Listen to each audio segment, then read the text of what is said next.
Good morning mga kaibigan. We are here today here in the capital of Tagum City mga kaibigan for the important matters that we are here. Good morning. Assalamualaikum warahmatullahi wabarakatuh mga kaibigan. Buongiorno. Magandang umaga, magandang araw ho sa ating lahat mga kaibigan. Just we are here na kung saan ay may inaantay ho tayo dito mga kaibigan.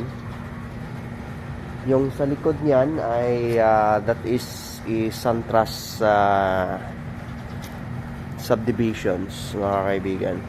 If you want to more experience, if you want to experience here in Tagum City, one of the most progressive city in the Philippines mga kaibigan. At the same time, this city is the first class city and the Davao regions mga kaibigan. As we all know, if you go to research about Tagum City is one of the most progressive city in Asia that belongs to the Philippines and under of the Davao regions mga kaibigan. Davao regions is the most progressive regions among all regions in the Philippines, and also Davao City is the city in the whole Asia or the whole world mga kaibigan. Davao City also, it's recognized as topmost clean cities and the safest city in Asia mga kaibigan, as we all know that. So Tagum City, one of the most part of the Davao regions here in Davao City mga kaibigan, no? Davao regions. So makita ho natin.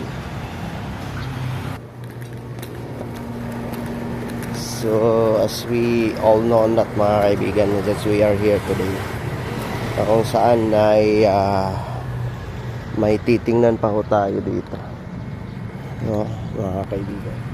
So tayo po maglalakad for the information of everybody. May titingnan ho tayo for one reasons that we are here, kaibigan. Yung mga kaibigan, kaya ganun ako ang buhay, no, mga kaibigan.